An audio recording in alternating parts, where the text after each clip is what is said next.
After months of testimony and courtroom drama, the Parkland shooter sentencing trial is coming to an end. The jury will begin deliberations on Wednesday. Closings begin tomorrow.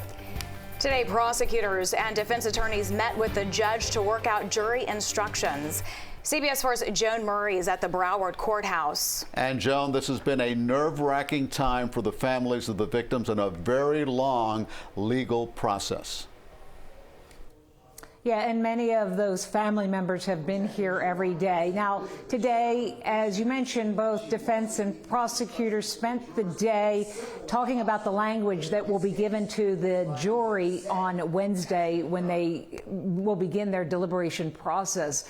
And right now, many of the family members are just holding their breath, waiting for the outcome.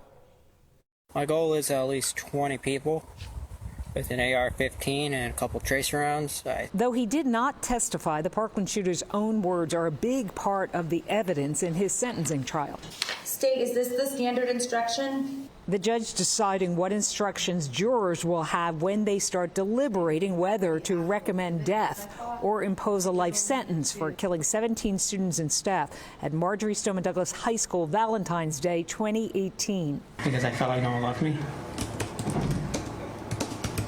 And I didn't like Valentine's Day. I don't want to ruin it for everyone. So my frame of mind is I'm glad that we're coming to the end of this portion of the craziness that's going on. Debbie Hickson, whose husband, athletic director Chris Hickson, was murdered, says whatever the outcome, it changes nothing about her reality, life without her husband. Having a death sentence would bring some kind of sense of justice, and also the idea that it's sending a message to the rest of the world that this is intolerable. Prosecutors have tried to prove this was a cold, carefully planned massacre by someone with an antisocial personality disorder, while defense attorneys say the shooter's birth mother's alcoholism led to the violence.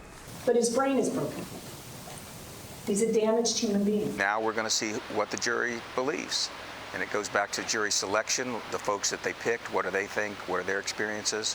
Defense attorney Jim Lewis believes the jury will take their time weighing everything they have heard from both sides. Take somebody as young as he is and strap him in a gurney and fill him full of poison and watch him die and take everything away. That's pretty harsh, and I'm not so sure that one or two of those jurors isn't going to hang this up. What all of us would like people to remember, what is important are the victims. This person that committed this crime, he did it because he wanted to be famous. We can't allow that to happen, so we should stop showing his picture. We should stop saying his name, and when this is over and the decision is made, that should be the end of it. So what will happen now tomorrow morning beginning at 9, closing arguments. That will be the final attempt for prosecutors and the defense to make their case, and the judges said that she will give the jury instructions on Wednesday at this point, and then that is when the jury will begin deliberating.